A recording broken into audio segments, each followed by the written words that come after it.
Hello, everyone, and welcome to the Backcast, the semi-regular-ish podcast component to the Backlog. I'm Dan. I'm Joe. And we're going to talk about some video games. Yeah. Woo! Exciting times. Yeah, right? I mean, it's been a while, so.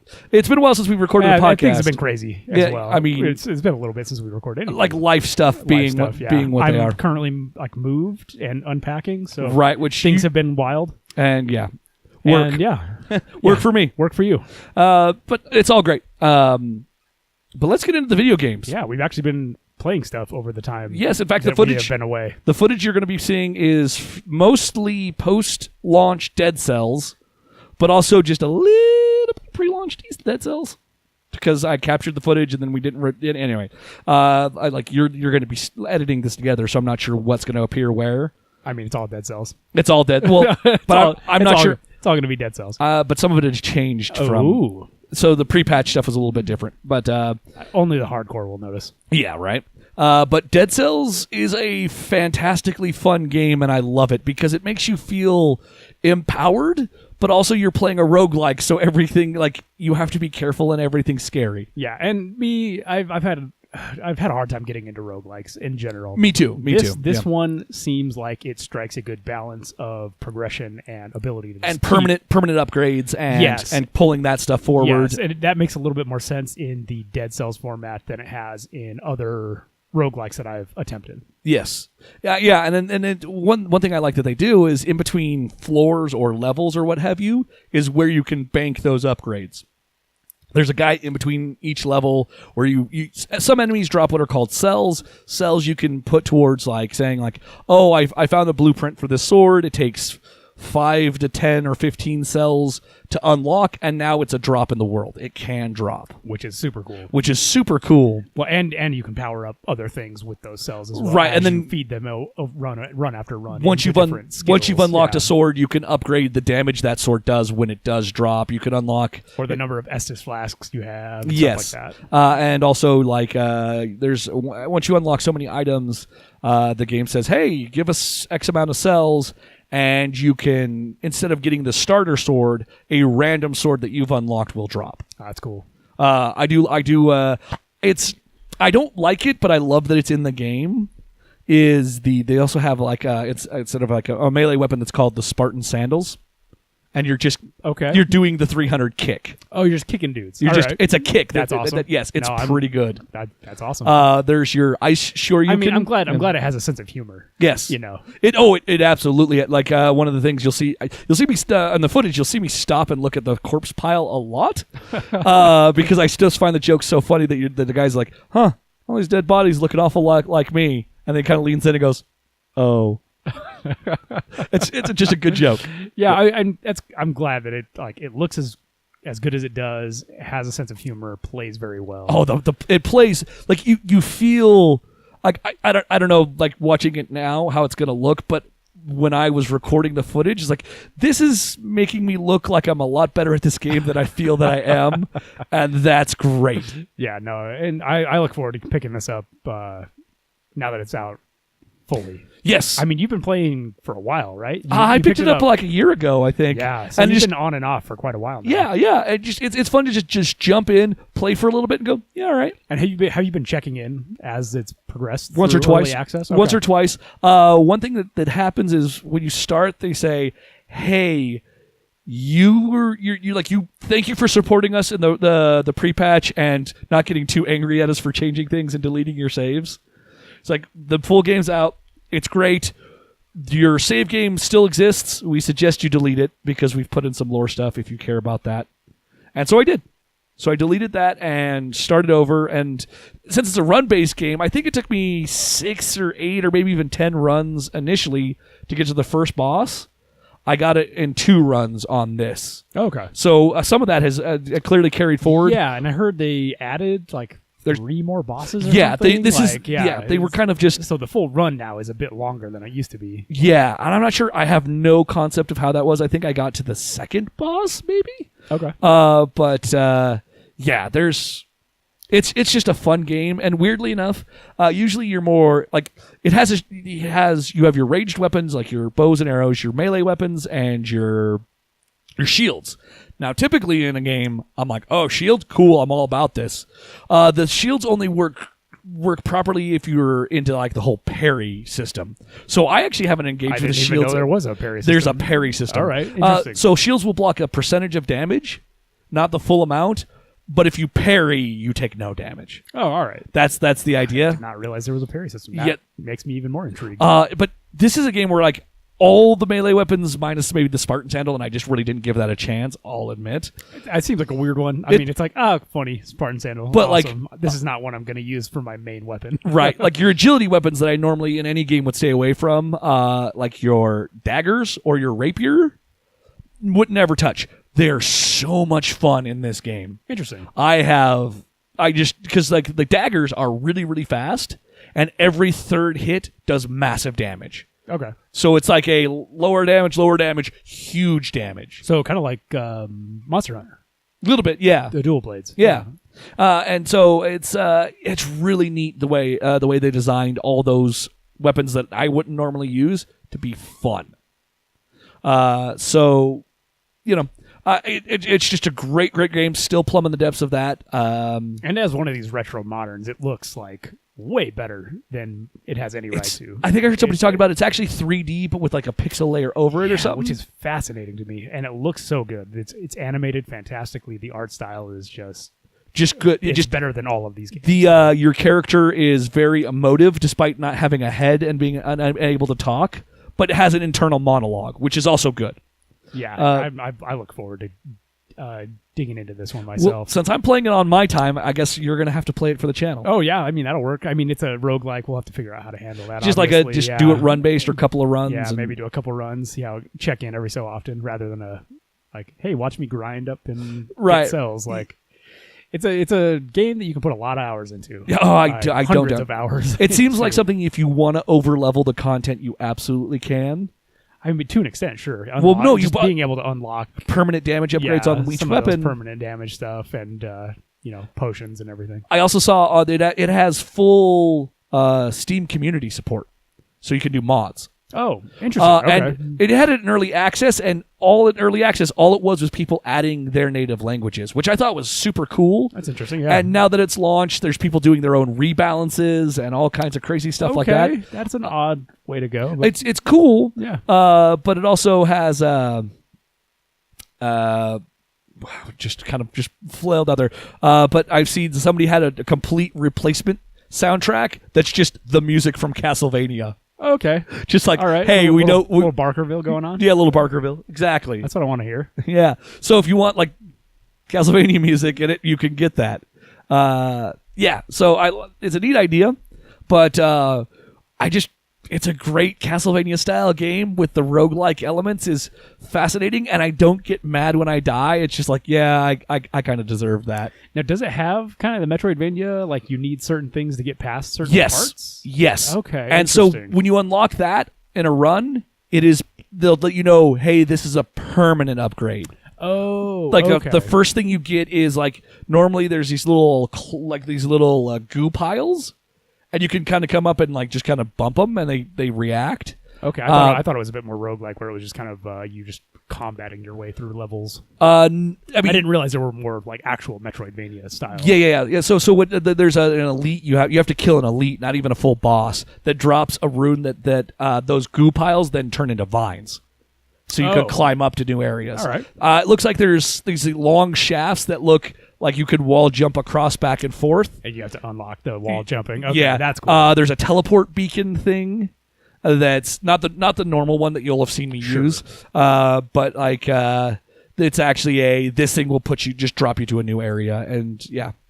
The way items work, the way you can choose your loadout, it's neat that it gives you plenty of customization options, but since it's a roguelike, I don't feel mad or upset at when I'm like, oh no, I got the big heavy hammer, I prefer fast stuff. It's like, no, this hammer's actually great and it stuns dudes, and it's the weapons that I have seen look very satisfying. Right, and it just causes you to think about, because it's fast-paced action, you think about how to use those weapons more. But there's no shortage of fun using those ones. Though, admittedly, anytime I get the ice shoryuken, it's kind of like, okay, That's one of your go-tos. This is going to be the run because it's a Hadouken. Hadouken. Yeah, but you do like this ice blast that freezes things. Sure. And you're like, okay, now whatever I hit with this is now totally screwed. Yeah, so it's. I mean, big CCE is always kind of a overpowered. This game has a good amount of CC. You're likely to be getting CC constantly, and it always seems like you can kind of set your loadout as long as you get the right drops, obviously, to kind of play and synergize really well. Right, but there's enough loadout bonus stuff. Damage to frozen stuff, and I like there's the balanced blade, which is a good kind of fast short sword. But for whatever reason, it has the oil attribute, so it's oiling up enemies. So if you have fire-based attacks, and then lights them on fire, and it does more fire damage when they do get set on fire. So like, there's a Molotov cocktail as a ranged attack. Okay. And so you hit them with the balanced blade, and then just Molotov them, and then bounce out because everything's on fire. Very nice. Not that it damages you, but it just you're like, it's already kind of messy going on anyway. I'm just gonna roll out. And then like I said, the game does a good job of throwing elite enemies at you. And when you roll up on elites, and you're always like, this guy's going to kick my butt if I'm not careful, because they're so powerful, and just the way they counter a lot of the CC stuff in general. Like if you get them down to like, I think 2/3 health, they break out of any CC you have immediately. They're instantly unlocked on that, and then they can teleport to follow you, and the CC on them lasts it's way shorter. And they summon more dudes, and it just gets intense super fast, and I love it. I think it's great. But yeah, Dead Cells, expect to hear more of that in future podcast stuff, because and maybe even on the channel if I get around to getting into it. I have learned that we need to not make promises on that stuff, because... Well, I mean, just keep an eye out for it. Yeah, I mean, it'll happen eventually. We're not saying it's going to happen next or anything, but eventually I will play that game, and I probably won't do it until we do it for the channel. So Yeah. I appreciate your dedication, because, I mean, it'd be fun to talk through it with you, but at the same time, you got to... Well, yeah, we'll figure that out. I'm still really interested in doing a roguelike for the channel, and this kind of seems like the one that is more interesting to me than... Because over time, you're going to get better no matter what. Right, yeah. And checking in on that every, little while seems pretty good. Yeah, absolutely. Just kind of as a brief note, another thing that I've played that's not at all like a roguelike is I picked up Bayonetta 2 for the Switch. Okay. Because it comes with Bayonetta 1 for free, and I figured that's the best way to do that. Not sure if I kind of regret not picking up Bayonetta 1 on the PC, because I'm not sure if it's just the up-res that they did for the re-release, or if it's the up-res that they did for the Switch version. Oh. That makes that game real muddy. Is it really that? Is it that it's noticeable? It feels like it, but what was that originally? Was it the Wii U? Or no. Wii? No. Bayonetta 2 was on the Wii U originally. Oh, okay. Bayonetta 1 was on 360 and PS3. Oh, really? Yeah. Okay. I think. I want to say, yeah, that sounds right. That sounds right in my head. But since as long as you're sure. Since it's on the Switch, I will actually play a level or two before bed, and just kind of go, yeah, this game is, for those that are watching our DMC playthrough, and we're talking about how like there was this weird fan kind of backlash, or the way it wasn't received as well. Playing a game like Bayonetta, you're like, oh right, these games do this better. I see why people were like, wait, what? What is this game? Yeah. But, I'm not sure what episode we'll have uploaded. We have finished DMC. Yeah, DMC is now in the can, but I think it ended up being like 16 episodes, and I think we have uploaded up to episode 10 as of recording this podcast. As of recording the podcast. So we're going to get there, and we believe me, we make our thoughts very well known by the end of that. Yeah, the pacing on that game gets a little wonky near the end. So be prepared. Yeah. But I mean, we had fun with it. It's a fun game. But then again, I can't think of there's nothing we haven't had fun with so far, because it's Space Marine was a test. Space Marine was all right. It was a test on my patience. Okay, that's that one that one level that you had to do you 3, mean 4. The entire game that was one level. No, I mean zero change in scenery. The one level that you had to keep restarting a couple of times. Yeah, that didn't bother me as much as just like the sameness of the entire game. But 40K universe is like that. 40K universe, man. It's grimdark. I mean, it's not the same level over and over again, but it just feels like it. Yeah. Speaking of space things, Joe. Yes. Since I've been moving, I've had a bit of a interesting situation, not really having like consoles available or my PC for probably about a week. I ended up digging into a mobile game, and normally not a big mobile gamer, but for whatever reason, Space Pioneer, I believe it's available on all Android and iOS for those curious. Okay, it's free to play, and you can kick them a few bucks to get rid of like the obligatory ads, which I ended up doing after playing this game for quite a while. I bought what they're like, make a purchase in the store to like get a thing. So here's your trophy, buy something. I bought one of their like little $5 packs, and I was like, cool, it gives you like some premium currency and stuff like that. It's okay. Not a big deal, but got rid of ads, which was nice. Oh, like permanently? Yeah. Ooh. Yeah. It's basically like you can play for free with ads, or you can, give us a little money and get rid of ads. Okay. You can still, like, if you want to double your coins or double your chests that you're getting, your loot boxes, I should say, you can still volunteer to watch additional ads. Okay, and they're still going to try and be like, yeah, you want your coin doublers, if you want to, because it's a Helldivers-esque twin stick shooter. So if you're familiar with Helldivers, it's very reminiscent of Helldivers. You're a little spaceman running around, and you kind of play through. They have like I don't know if it's a campaign necessarily. You're basically chasing this mega boss throughout the solar system. You're going from system to system, and you're killing planets. Some are like robot-infested planets. Some are little ice monsters. Some are plant-based. And you kind of rotate through these different planets, and the mega boss, as he like kind of travels through each system, is dropping off mini bosses. Okay. And as you play through each system, you get loot boxes when you finish. Each of them have like, so each planet you're going to has like a basic set of objectives. Okay. Real simple stuff like, hey, kill, like your bonus objectives are like kill 50 enemies, or collect all the crystal things, or find the beacon. And then your main objectives are stuff like, hey, go repair this drone, repair a ship, save the scientists, escort them to this thing. And it's all escort missions. It's hardly an escort mission. It's like stand in a circle as the bar progresses, and enemies spawn around you, and you just kind of mow them down. All right. So it's really light on like all of that stuff. It's a mobile game, pretty arcadey, pretty fun, easy to pick up and run like one of these planets in just a matter of a couple minutes. Okay. But you're not like obligated to leave the mission right away. So you can, if you want to, you can stay and farm coins. That's kind of your base currency. You have coins, and then you have crystals. Crystals are one of the premium currencies. Okay. Excuse me there. And that obviously takes a little while to do, but as your loot boxes drop your weapon cards, essentially. So you're getting these cards, and as you stack up the cards, you can then upgrade the weapons further. So there's a little bit of randomness involved in, like, if you're trying to go for a specific weapon, it's left a little bit up to chance. They do have a rotating menu or in the shop of like 3 things that you can just pay for with gold. So if you happen to find an upgrade you're looking for, it's in there, and you can just buy up to the next upgrade.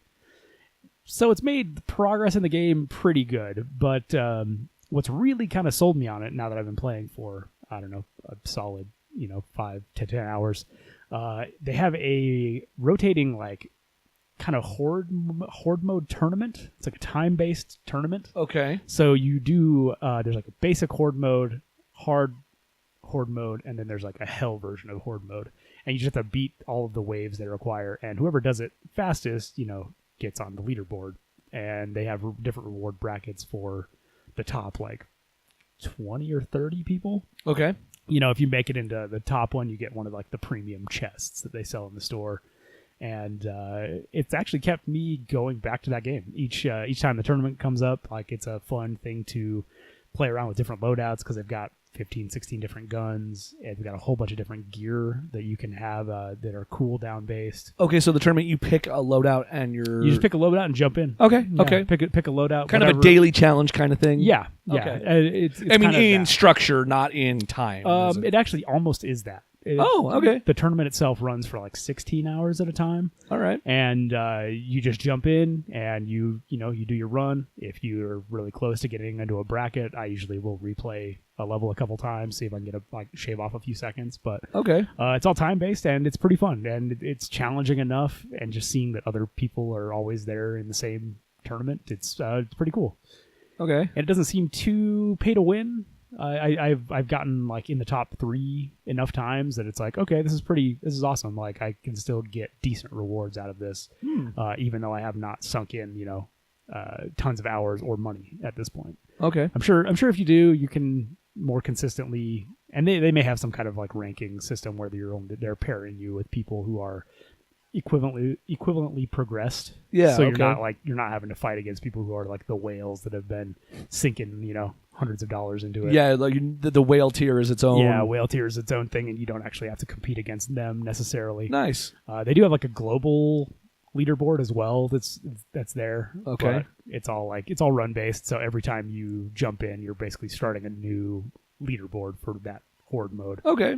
And it's kept me in a mobile game where normally the best I can do is maybe 3 launches of a mobile game. Right, but before it comes I kind of get I figure out what it is. Like back when I was playing Freeblade, the 40K one with the Imperial Knights. Yes. I maybe launched that game 4 or 5 times total. Same. I think I launched it. Okay, I get it. This is way too grindy, or it's going to require me to pay more money than I'm interested in paying. Yep. And I don't find it as rewarding.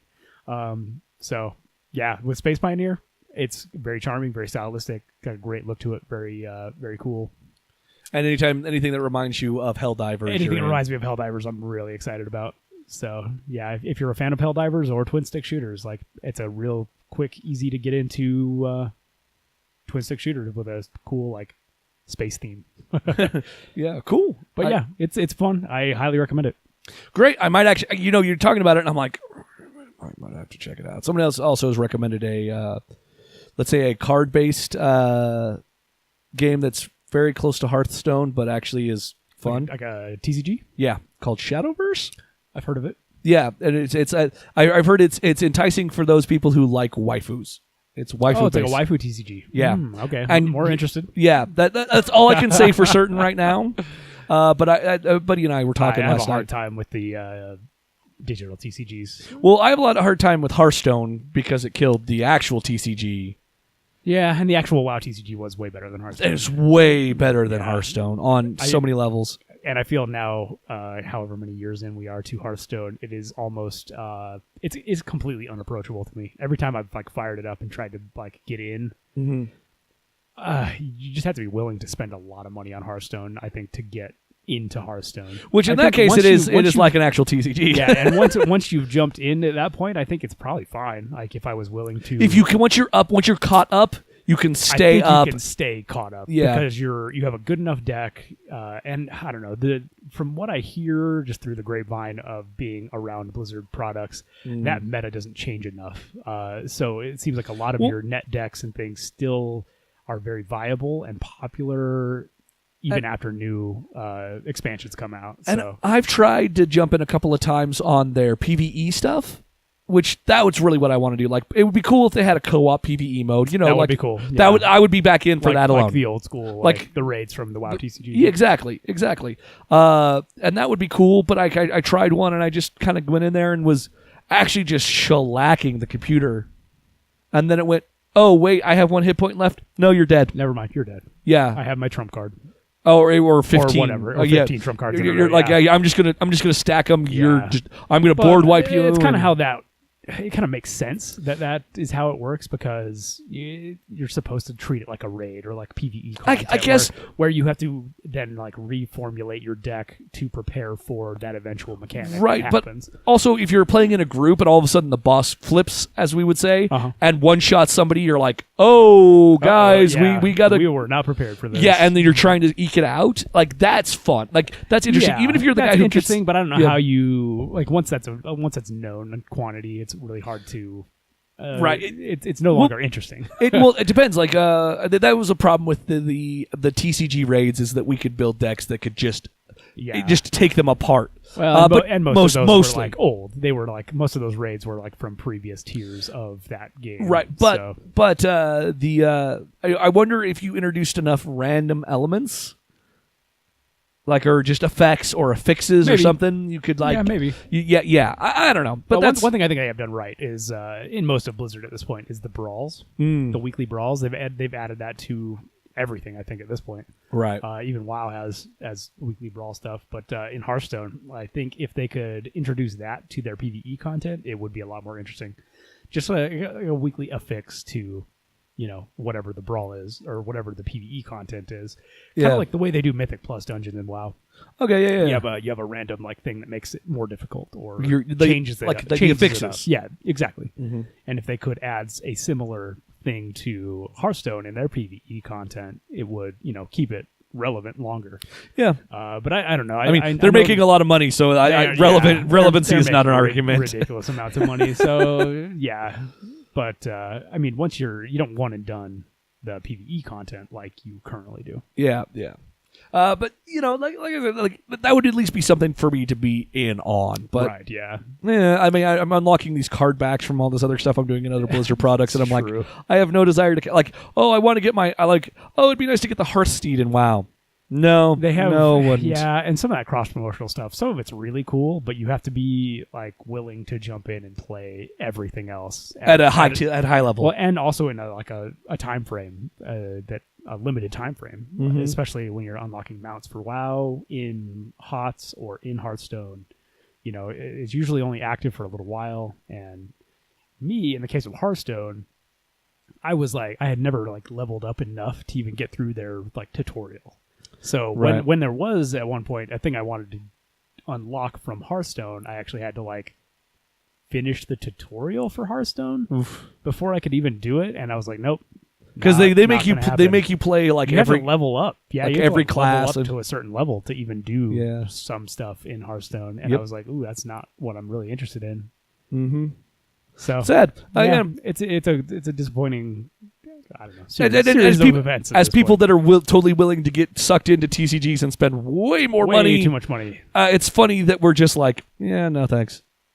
But that was a weird side. That was a weird side thing. Yeah, it was not on the list, but hopefully you enjoyed our Hearthstone minute. Hearthstone chat, everyone. Hearthstone chat. Yes. Don't at me. I don't like Hearthstone. Stay a while. Listen.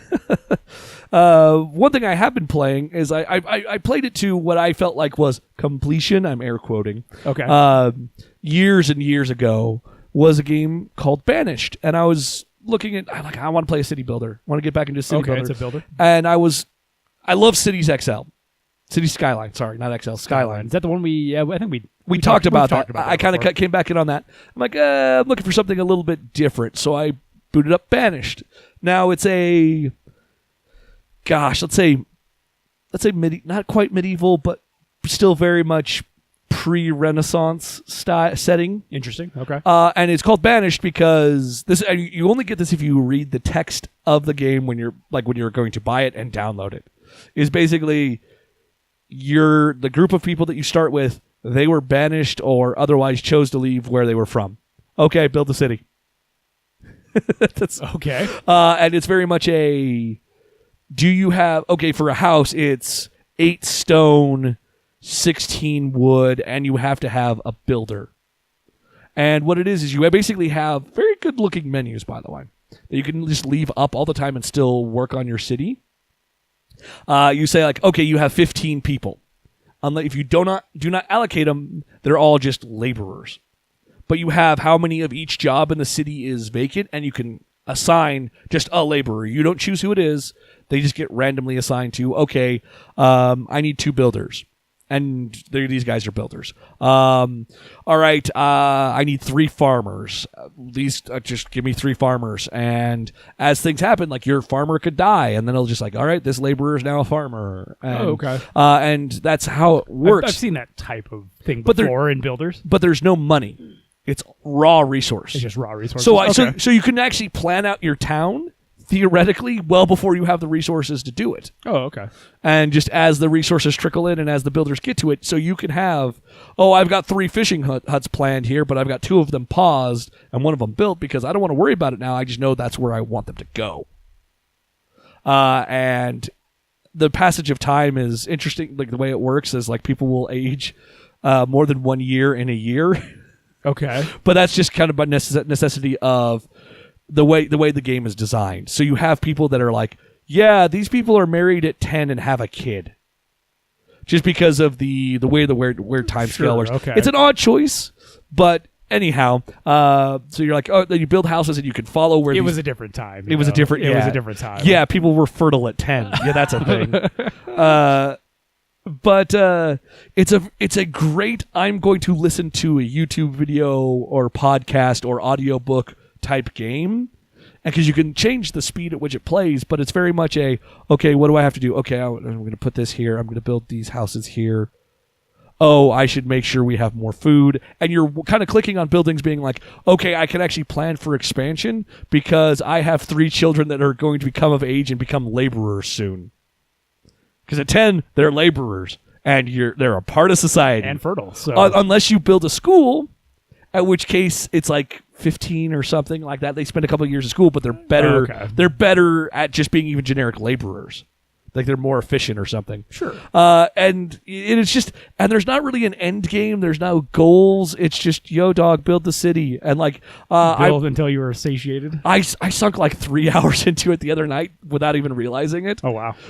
And it's all of a sudden like, oh no, like in the 3rd winter, things were very tough and half the village died from starvation. And I'm like, just because my orchard didn't progress in the way I was supposed to. The Oregon Trail of city builders. Things were going great. Everybody's happy. They had way more kids than I was expecting. I didn't have the food supplies. Suddenly, okay, so a bunch of people starved, some of which are responsible for bringing in food, and that little hiccup caused anyway. And then you build the graveyard, and then actual tombstones show up in the graveyard for each person that dies, and there's a capacity there, and it's a fun, interesting. Okay, if you have any interest in like real, like I don't want to call it casual strategy because it is not. If you expand wrong, people are going to die, and you are going to suffer for it. But at the same time, it's real laid back. It's like besides people just dying, it's there's no like RTS. It's not RTS in it at all, right? Right. So Okay. you would just assign people to their professions, and you can click on them and watch them go about their day. I love the way they've done some of the things, though. So one of the resource things is you can have a forester's lodge. And so they're responsible for cutting down and replanting trees in an area. Oh, okay. So, and you can delete and remove stuff and kind of responsible. You could, sustainable farming. A lot of it's sustainable, except for when you start getting into mining. Like, I'm going to build a stone quarry I don't here. know how you sustain mining. Well, once you build a stone quarry, you can't delete it. It's there. That makes sense. It's kind of cool. Yeah, that makes sense. That's a little touch that's checks cool. out. It's like, you have destroyed this land. You've pillaged the land. We must unmine this. Right. Can we backfill? It just becomes your Staten Island. No, it's because my graveyard. If I could, hey, we're gonna call them. Settle down there, Pol Pot. Catacombs. Because it's the caves, mines. No. Oh. Anyway, it's enough genocide. I'm not. I didn't say I'm not advocating genocide. Just efficient storage of bodies. Just mass graves. I mean, isn't the Earth just a big mass grave when you think about it? It's getting dark. Yeah, well, it's getting dark in here. A little bit. It was a different time, Joe. It was a different time. Anyway, it's a fun game to just sink some hours into. And I need to try out a builder. Well, I was thinking about like, is this one? Because I know I don't know if it's the one. I've seen a few recently that look really interesting. What's that? It's a hard one, but the one that just came out. It's like ice. It's like ice. Yeah, place. Frostbite. No, Frost. Frostheim. No, it's not a process. I know the one you're talking about. Yeah. It looks really good and seems kind of cool. It does seem very hard though, so it may not be a good one to start with. See, that's why I know that a lot of this channel was me saying, "Hey Joe, I played this game and really like it. I think you should." Right? Yeah. Well, that one looks a little interesting to me, as does Jurassic World Evolution.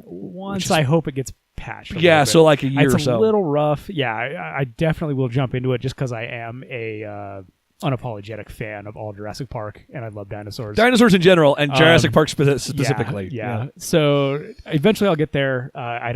I may need to like try something easier. I think you want something that's done better, so you can appreciate what Jurassic Park is and how it. Sure. Yep. Yeah. I mean, definitely, and that's kind of the attitude that I'm taking with it anyway. Is I want it to be a more complete and polished thing. If they support it that long.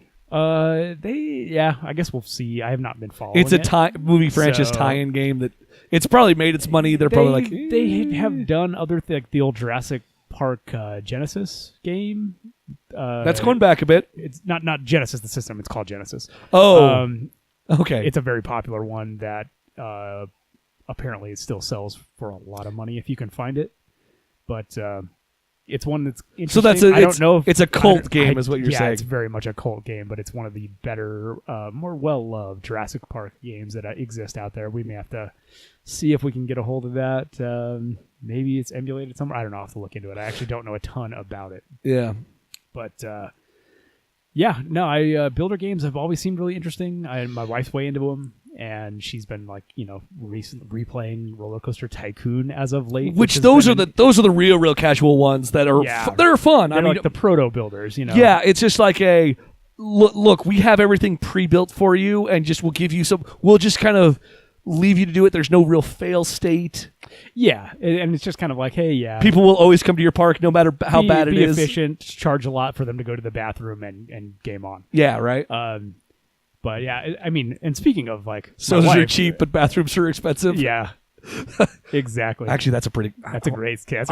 I wonder how much that would work. Just like just free sodas.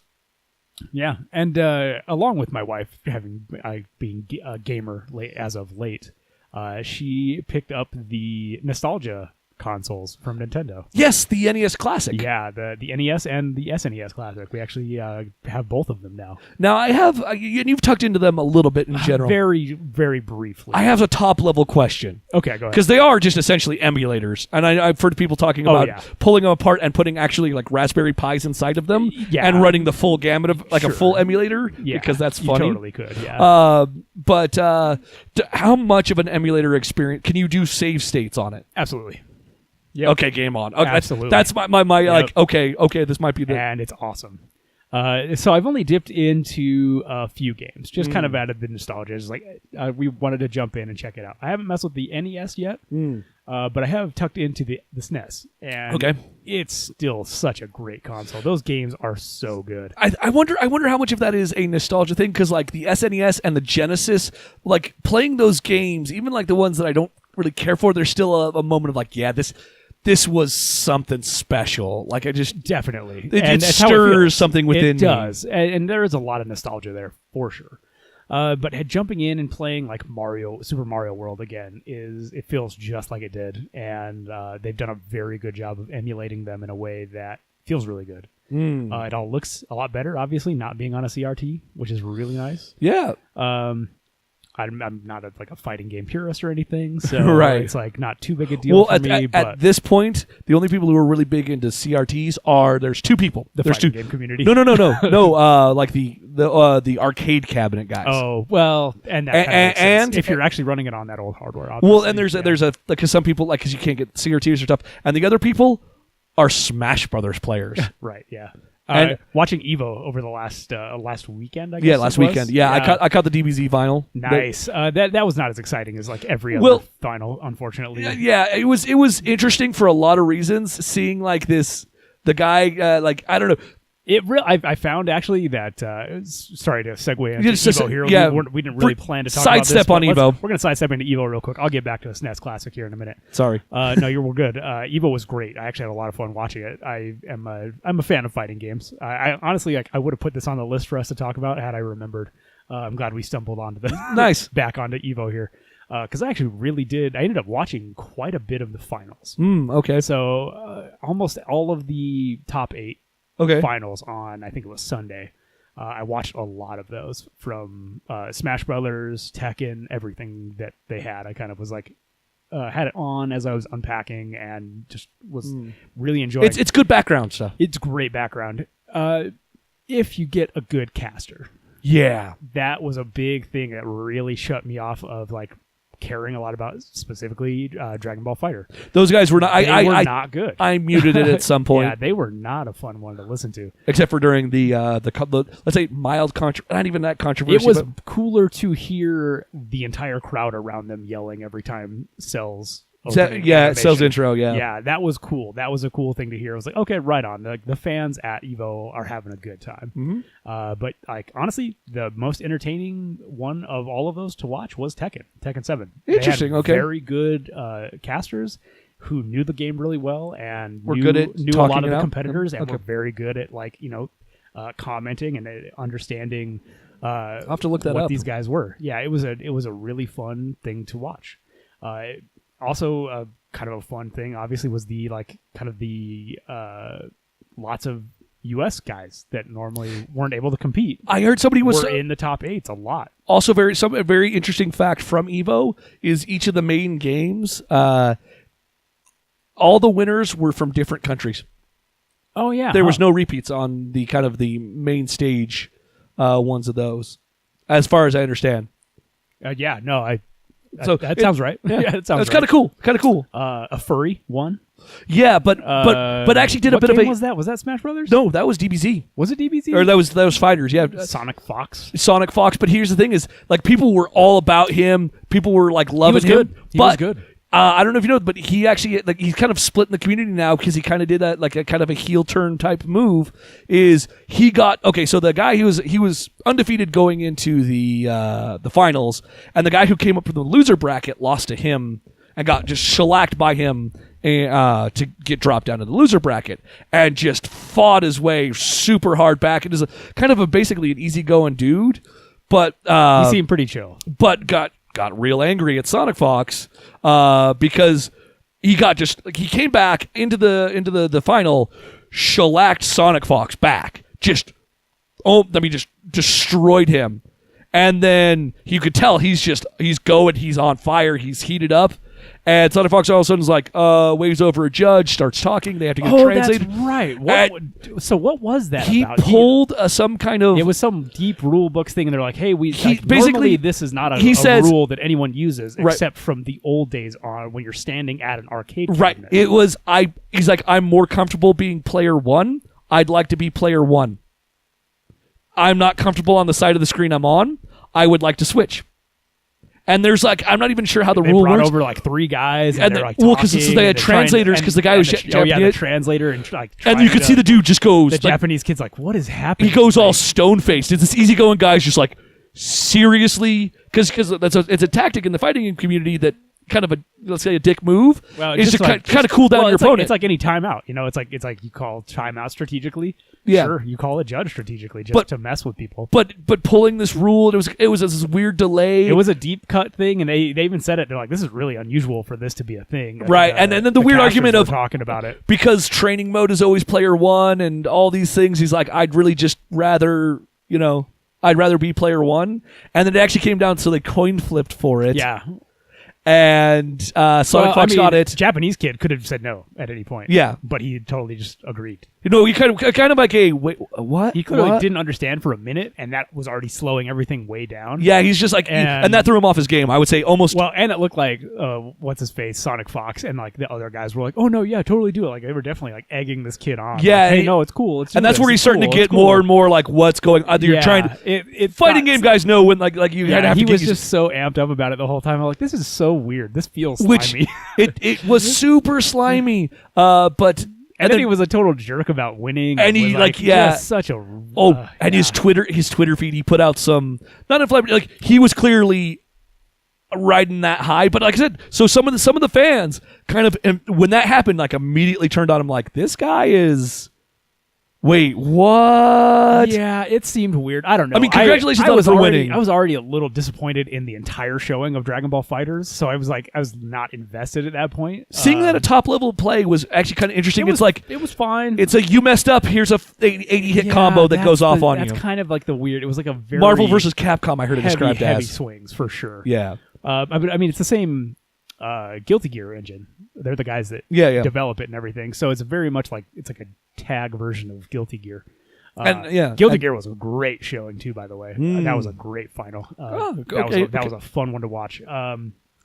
Yeah, I don't know. I having only played the like beta version of Dragon Ball Fighters, right. I was like clearly not super up on how that game really works. I will say it made me want to pick it up and not play any other humans ever except for my close friends, but just kind of get into it because it looks so good. It is a great looking game, but it also kind of unsold me in that regard. But you watched a lot more of it than I did. I did watch all of it, and I was like, this is very samey, and there's very clearly a meta here of characters to play. Yeah. Which is why it was great hearing that Yamcha was like non-meta, but people were using him just for fun, just because he has a weird assist in that setting, and to be able to use it, you are pretty good. And then one guy who got smoked all the way down to only having Yamcha almost came back and won. Oh, nice. Until he had to one-on-one with Cell, and Cell just destroyed him because Cell is meta. Cell is the meta right now, and every team in the last like 4 matchups all had Cell. I noticed that, and that was kind of disappointing. They all had Cell. They all had no Krillin love. No Krillin at all. No, definitely not meta. Which is why here's the thing is that's why I'd like to pick up it and just like he was in I'm going to main the Krillin. First matchup I want to say in the final. Like somebody had Krillin for a hot minute, but then got eliminated. Like you do, yeah. Because I mean, if you're playing Krillin, that's what happens. So I mean, some of that was kind of interesting. Just from I'm a big fan of Dragon Ball Z, and it was funny to hear them talking about Dragon Ball lore and how it kind of like some of it matched up with some of the meta and stuff, and it was whatever. Yeah. But it kind of unsold me on wanting to play Dragon Ball Fighters. I'm more interested in maybe picking up like Guilty Gear and checking that out. It seemed like a better game. Interesting. As a whole, I don't know. I mean, let's face it. Dragon Ball is playing to a fan. There's a fan level that plays there. It is. There's a lot of fan hype because it's Dragon Ball. Everybody loves Dragon Ball, and it's a great game. Don't get me wrong. I played the beta, had fun with it. But as a fighting game, it just seems less interesting than it did before. Not saying I couldn't be like won over by it if I got it and played a bit more of it, just so I understood it. I think it's for where we're at. It's probably one of those things that somebody buys it and says, "Hey, let's all hang out. We're doing a thing, we'll play some Dragon Ball." Yeah, but then anybody who knows anything about like how those tag games work or can execute, I'm fairly confident that most of our friends don't know how and like are not. I agree. That. We're not that hardcore. None of us are. I understand that, but that's the only way that works. As long as that Cold War is like maintains. Sometimes that completely breaks a fighting game though, when you can just kind of like low kick constantly and no one knows how to defend properly. And then one person reads, "How do you defend against low kick?" And then all of a sudden it's like. No one wins, yeah. And then the arms race begins. Point. Yeah. It becomes too hardcore. It's when you start like figuring out the meta, and as soon as anybody starts figuring out the meta, I don't know. So you're saying it's lose a bit of innocence. It's one of those things that everybody needs to play drunk, so no one is like. Nobody gets too into it. Nobody's paying attention to what's going on. Maybe so. So nobody's going to low kick constantly. I like fighting games enough that I would prefer to be playing on a more meta level. Like I don't know. I like it. I like it to be competitive. I think I hate going in and stomping on anybody, and I also hate being stomped. I think that's also years of WoW. Kind of like could be you had like to play that game on the level that you play it at that you've gotten to right. Like even semi-competent raider you're like okay, it requires some time investment, and before you go in you're reading about stuff before you're going to be exposed to it, so you know it when you see it. And that's how I game now. It's funny how that changed for us rather.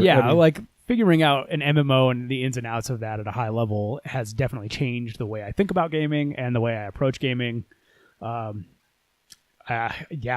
really has. It's an interesting kind of thing to look back at the way I used to play, right, and realize, I really didn't know much about any of these games before. So, and now that I do, and we have the internet, and we can just look up anything we need. And you have people who have careers dedicated to getting you that information first. Oh yeah, data mining and people just doing the math, doing the theory, And then that with MMO specifically had like getting beta access being like life or death for your ability to kind of get content prepped. Yeah. But we're still kind of segueing, rolling past where we want to go. Tell me about the NES Classic some more. A little bit. If you guys haven't ever seen Evo, I before we jump back into the SNES Classic, look up some YouTube. Check it out. Yeah, if you're not a big fighting game guy, just to look up Daigo.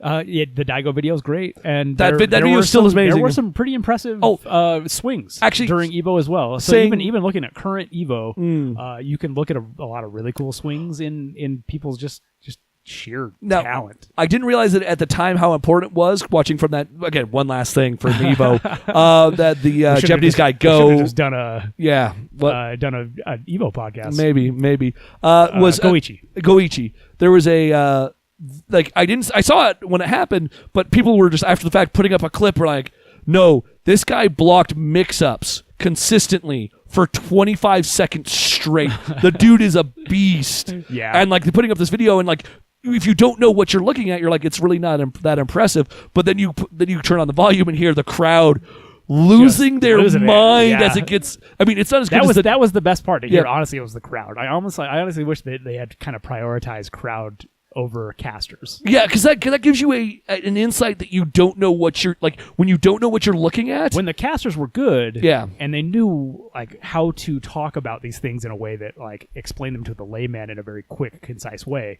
You know, like a one line of like, oh, that's an extremely difficult move. They knew the names of the moves. They were able to say things very concisely and excitedly. That's one thing I did in a way that got me hyped about a game I've never even played. See, for Dragon Ball FighterZ, though, I did notice, and it kind of unsold me a little bit, was like the casters being like, oh, is he going to this into this into it? Yep, there it is. I'm like, that was a weird thing. Yeah. Like, dude, hook me up. Tell me up what I'm looking at here. It made me feel like that meta was so shallow that he could call it. Well, there was only maybe 2 different ways you could go with it. Yeah. And depending on the character you're using, you had to do the one thing to kick out the right amount of damage. Bardock spear move at the end, kind of, stuff like that. Yeah, and they knew very clearly ahead of time, like that he kind of only could do the one thing, and as long as you executed the one thing, you were going to win. Yeah, it seemed very one-sided. That's true. It kind of made me disappointed about Dragon Ball FighterZ.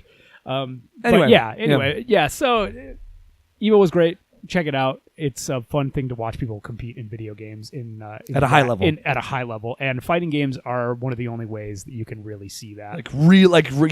Frame perfect importance.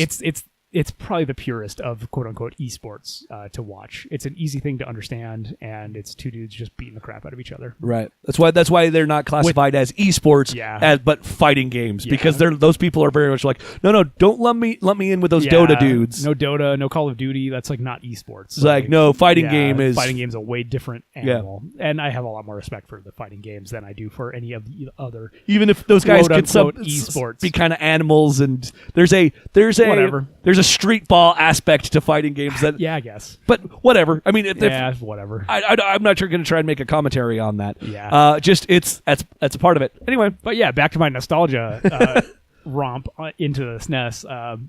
It is surprisingly good, and I do want to bring that in here, and we'll play through something. Yeah, we're integrating it into our capture. I dipped into, like I said, Super Mario World. Feels great. Feels just like it did. I've been forcing my wife to play Link to the Past. You can't have food until you play Link. We've been playing Link to the Past with her because she's never touched it. Which best Zelda game, I think. Best Zelda, easy. Breath of the Wild is good. It's not a Link to the Past. Link to the Past was just so good, and there's a large chunk of nostalgia involved there for sure. Yes, but also no. Time and place, absolutely not a problem. It's just so hard to compare anything these days in that way, because Breath of the Wild's a many hour investment to get through. Right. Link to the Past is not as much by any means. It's a lot of fun, especially now if you know how to get.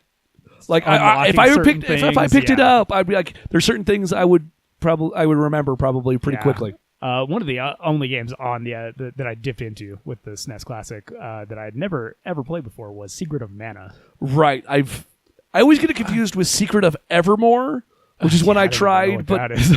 it's But Secret of Mana Yeah, is it's an RPG. It's like a JRPG Zelda style where you're running around an overworld, and it's kind of got like an energy system where your swings use energy. So you can't just spam like you can in Link to the Past, but you have to wait for your energy to recharge before you can swing your sword again. Is it one of those where it does more damage when your meter is full? Absolutely, yeah. Okay. Yeah, well, to extreme extents. Like if you're not like at 100, like if you're at 100 energy when you swing, it's like a crit. It does the most damage. Okay. But then if you're like at 75 energy, it does 2 damage rather than the 33 or 50 damage that you normally. It is a penalty to not. Very much so. So it's got an interesting combat pace, and it kind of makes me want to try and maybe play a little bit of that for the channel. Okay. We'll talk about that and what that would entail, but it's interesting because it does make you slow down your pacing of your combat, and I'm sure requires that you like learn enemy moves. I think, as I mentioned this to you earlier, I mentioned it in kind of a Dark Souls light of learning the animations, learning the the combat priority and stuff like that.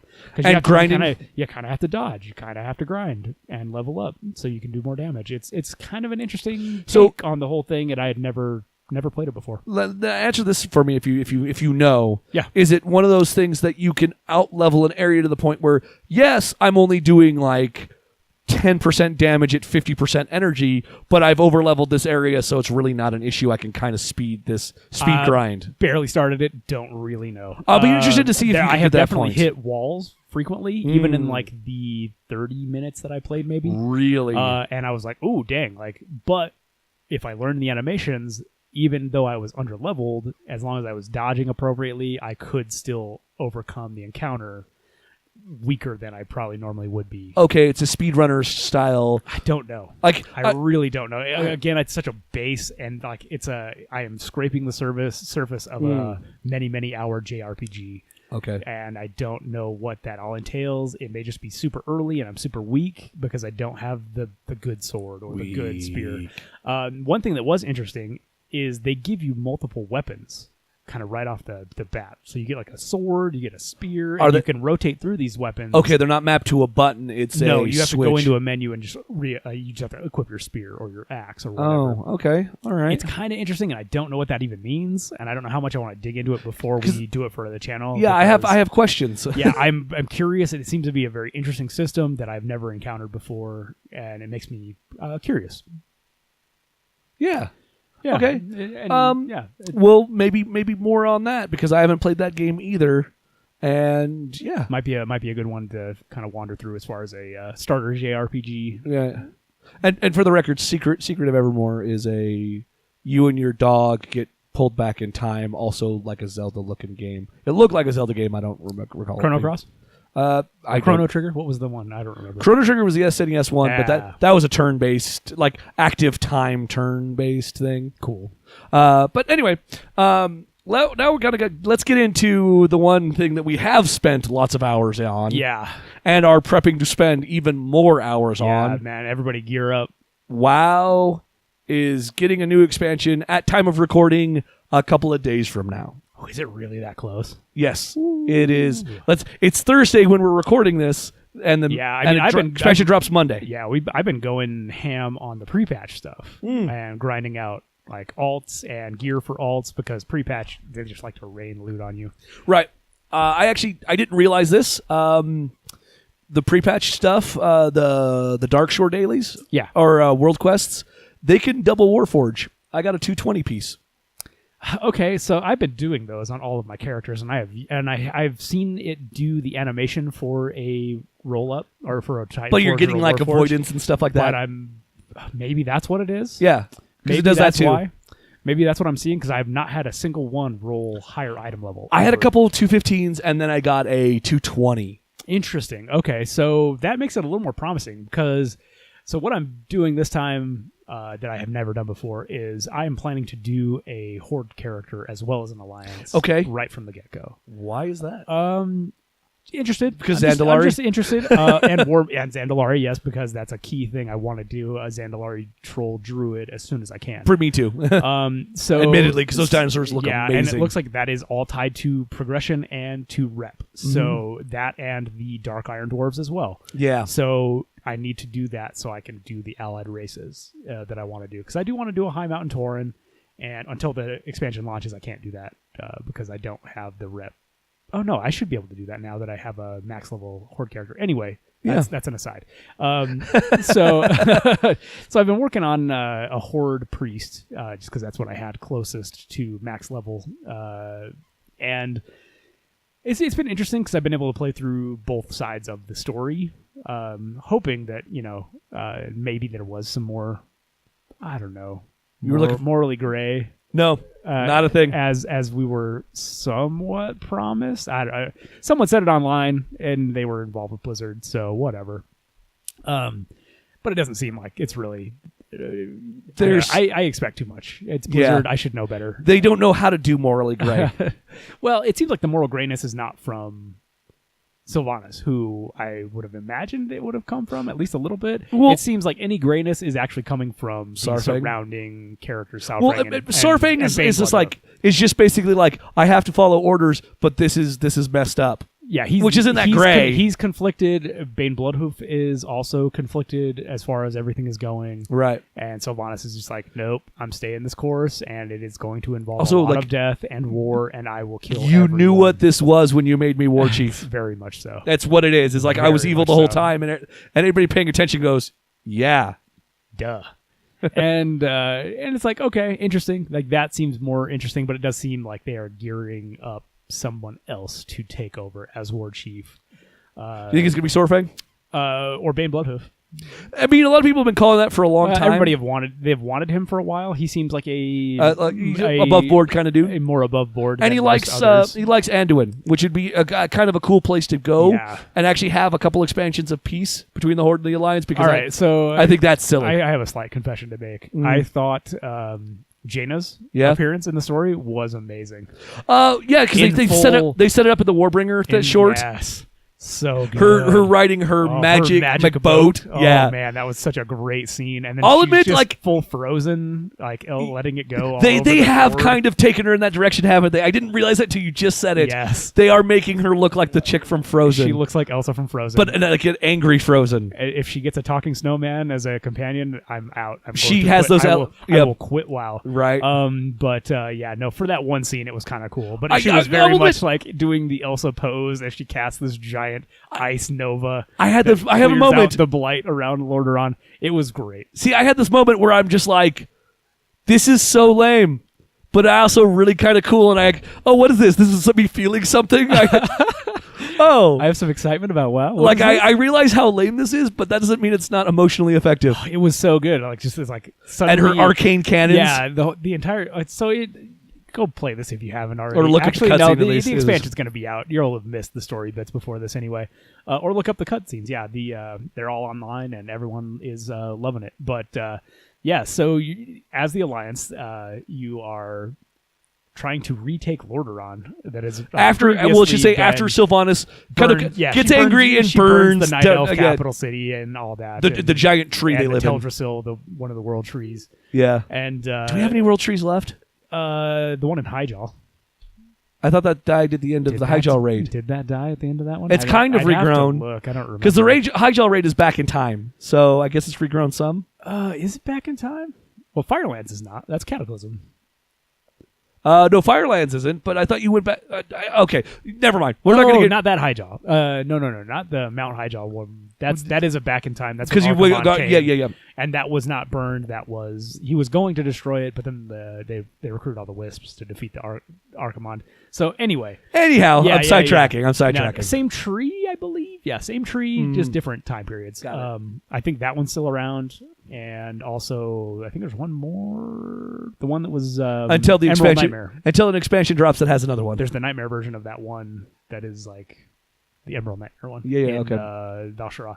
Anyway, so as the Alliance is getting like routed away from the front of Undercity because Sylvanas is like plaguing everyone. She's basically biologically weapon killing her own people and bringing them back as skeletons because she's lost. Yeah, she's just they're on the ropes, and she does the biological warfare like weapons of mass destruction thing. Yeah, and she nukes her own people and then brings them back from the dead. And the Alliance is running when and it looks like they're suddenly like caught between the Blight and this like smoky, shadowy wall, and then the music starts playing, and you're like, okay, it's like becomes epic. Jaina like comes out of this black fog in this giant flying pirate ship. Her father's boat. Her father's boat that she raised from the bottom of the ocean previously.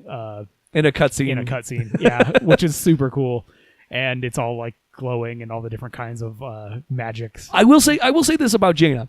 The potential. I hope they've gone away from the Jaina goes crazy to move to what it looks like in the Jaina growing up and changing, because that cutscene. We'll see. Because in Warcraft 2, I guess, she let the Horde kill her father because you're like, no, the Horde are peaceful. We need to, be friends. Very idealistic, and she allowed her father to basically perish at their hands. And that cutscene, the Warbringers cutscene, also is her coming around on, oh, maybe my dad was right. Because of all the things that have happened since. Well, yeah, and she's kind of been on this like path as well since like the right. Yeah. But this is an interesting character development. As maybe I let my father die, and maybe I was wrong. Yeah. Maybe I was wrong, and that's an interesting character arc. She has had a better time of the character arcs than as others. long as she doesn't go full evil at any point, she will have the best character arc in the game. I think Sylvanas is taking that slot. Yeah. I think she is just the irredeemable is Sylvanas, and I think for now, I think Jaina is the other side of that coin. That she's now a belligerent, but she's not bad. Yes. I like that as a character, like a character that has been. It feels like that's where it's going because she's going to take over for Khadgar, I imagine, at some point as one of the most powerful mages. She has to because here's the problem: is Blizzard can't not sacrifice its characters. Yeah, so Khadgar's going to die eventually, and then Jaina's going to take over, I imagine. I hope it's Khadgar killing Sylvanas at some point, but it's gonna be Gen. It's gonna be Gen. It's got to be. They've built it up as Gen Greymane is going to be trying to do that. The problem is he's the only Warrican character that has any kind of a story arc at all.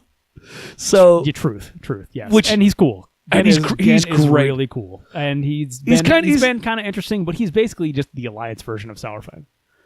Kind of. Yeah, no, though, I mean... Both of their sons have died at the hands of others. Going back to Legion, yeah, the way he deals with Sylvanas during Legion is you killed my son and now I've stolen your future, and then he leaves her alive because he's like, yeah, now we're even. Yeah, like he's prevented her immortality. Yeah, he has kind of messed with her on a lot of levels for a lot of years, which goes back to when Worgans were introduced to the game in Cataclysm. She messed with him first, and he is kind of always been. Oh yeah, he's always been bitter about it. Yeah, and it's kind of a neat. Yeah, it's a dualistic story, and they've been very much like kind of shoving that down our throats as well. It's got heavy-handed. Like it's very off. Like we keep seeing almost in the same breath or scene. Yeah, you're seeing like Sourfang also like mourning the loss of his son, and then again also doing the same thing. Yeah, and it's just like we're just seeing both sides. They only know a couple of Artatogs. Yeah, and we're seeing Jaina, and we're seeing Anduin's kind of in there in a weird way. Maybe this is my perspective from where I started. I started in Mist of Pandaria, so I don't know what Anduin was like before. But the quest line when he's still like the privileged boy king or boy prince, and you go with him into the Mogashan vaults and around that area, and Garrosh just rocks him and all that stuff. That's where I started. So seeing him like become what he is now is actually really cool. He's actually a great character. He just doesn't seem to have a counterpart unless it's Rathian, and we just haven't seen that yet. And he and Rathian. Well, here's what I like about Anduin is he respects and gets along with people he disagrees with. Like Bane Bloodhoof and him are friends. Like him and Rathian respect each other, and you could say are friendly if not are friends, because at least seem to know that their fates are tied together in some way. Well, for the back half of the Mist expansion, he was hanging out playing chess with Rathian for 2 years? Yeah, seriously. So I mean, I would say that they're friends, and they just disagree at the end of the expansion. Well, So- Rathian's still so enigmatic. We don't Right. really know what his motivations really are. Right, because they, Like as the last of the Black Dragon, well, the quote unquote last of the Black Dragon, and the leader of the Blast Dragon, is what you would call him here. And Because he's going to eventually try and reestablish the Black Dragonflight, I imagine. Well, I mean, he's that- not going to let his the groundwork's already there. dragons go extinct.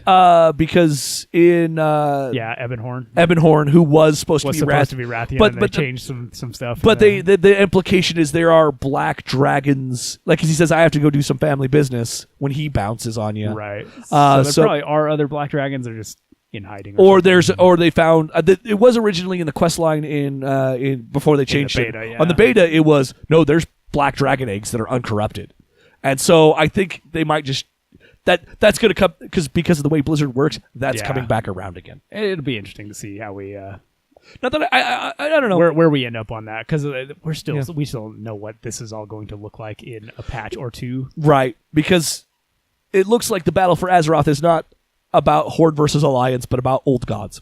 Yes, and that's fine. And that's where it's I'm excited starting. for that. Yeah, I'm excited for that. Also, that Ashara model looks amazing. Ashara does look amazing. Oh, but yeah, sorry for getting sidetracked on lore. WoW lore, as much fun as that is, And characters. and characters. So I have been leveling on Horde, but I've done it all throughout War mode. So I've just been War mode all the way through, which is now it's the change they've made to PvE and PvP Right, servers. there's no servers. There are no PvP specific servers anymore. You just have to turn on War mode, and you become instanced with everyone else who also has War mode on, and your own kind of like Which, as instance of WoW that's all PvP. right, and as someone who is leveling or has leveled a hunter, because that's what I'm planning on maining, it's kind of funny because all the hunters are going war mode because it instances them away from everybody who's hunting rare pets to tame. Oh, now that makes sense. And totally. people like, oh, I'm hunting for this guy. War mode. Hey, guess what? It's just me out Yep. here. Yeah, Absolutely. And it's been enlightening. I plan to level in the expansion with War mode on as well. Like, you get a bonus to experience. which means I'm leveling with war mode on. Yeah, like we're all going to be doing PvP. I didn't get ganked at all, shockingly. Well, what server were you on? I mean, I guess I was on a full Horde server, But it doesn't matter because because it instances out. It's instance PvP. That's right, And yeah. I only occasionally came across Alliance that were But they- higher level than me. But they were doing their own thing. And they were doing their own thing. Everyone was just trying to level, it seemed. Like, no one was trying to gank each other. I will be honest, I did gank a few people just because... just to do it. They were lower level Alliance players, and they were nearby. So I just, just rocked them real quick, and the experience is really good. Well, and I guess there's I some regret nothing. mounts tied to doing war mode in groups. Oh, really?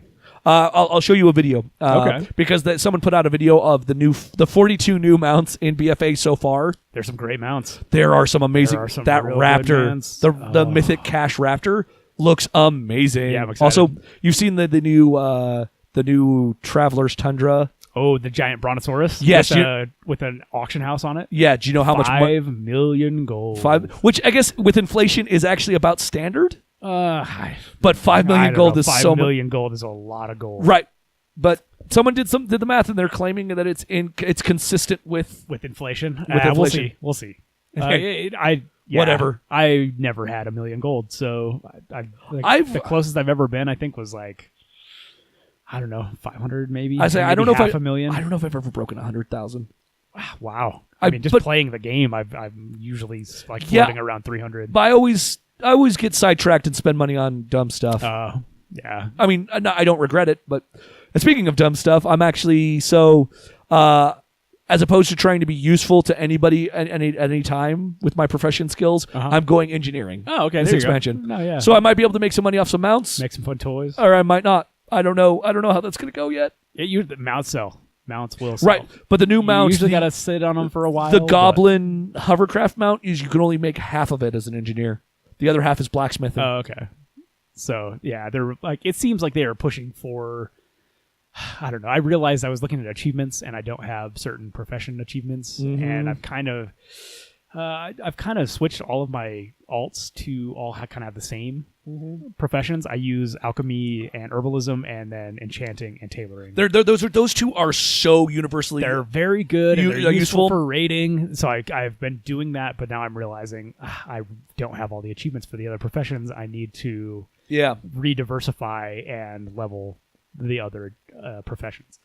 I've also been kind of looking into maybe doing some gold making stuff, which does kind of require you have the full stable of professions available to you.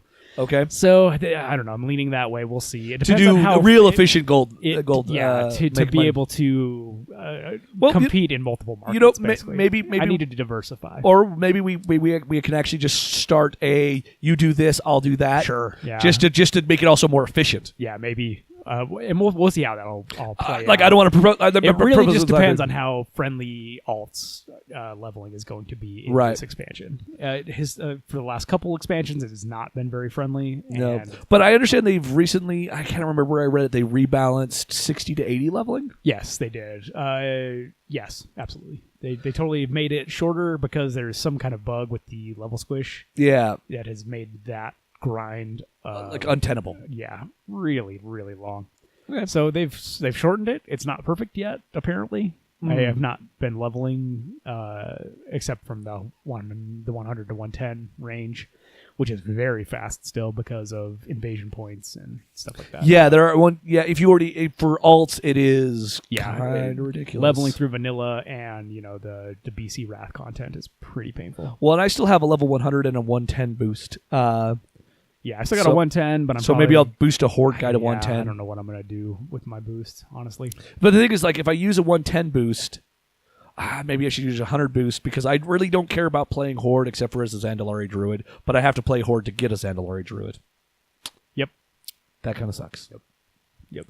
Until end of the expansion when they're like, yeah, we're removing that. Which part?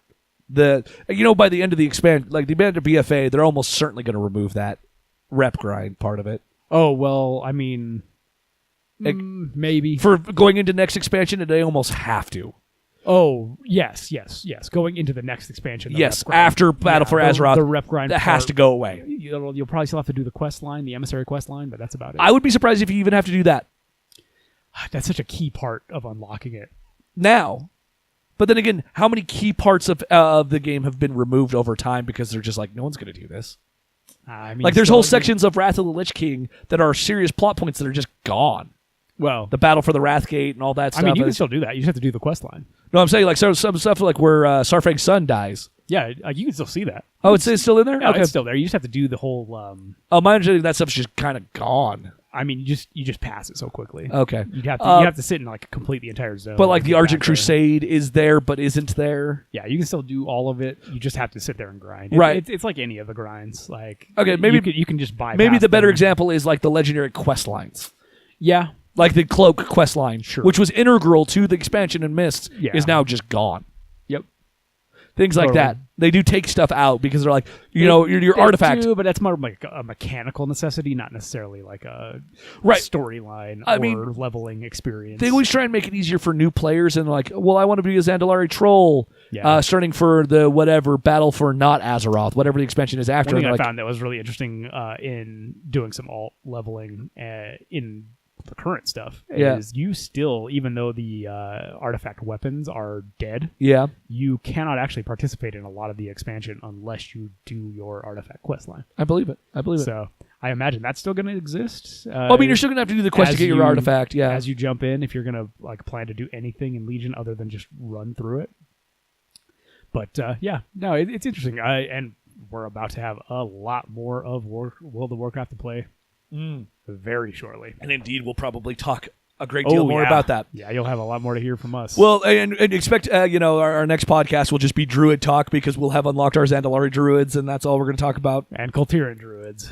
Yeah. Well, I mean, If I could be- if I could be- depends on how far into the leveling experience we have to get to unlock those. Right. Also, if they would, it would be a Kultiran rogue for me because a rogue with a big great coat. And Well, all that's that. the leather set. Right. That look that they have. Right. The leather set for rogues, druids, everything from the Kultiras zone looks like. So that. I could have a Worgen with a big old great coat. Oh, absolutely. Absolutely. That's the leather set. I'm rerolling a rogue, so that's the thing that's happening. So tune in next time. Yeah, you should see the leather set. It's great. Okay. Well, we might just go boot that up after Yeah, this. let's do Anyway, that. we've been talking at these people long enough. It's true. It's been a long one, but it's been a little while since we've done a podcast. So enjoy our if we don't lengthy meandering. if we don't split it into two or something. Anyhow, we don't do that. No, we do. We absolutely do not do that. Thank you everyone for joining us, and we will catch you next time on the Backcast. Catch you guys later.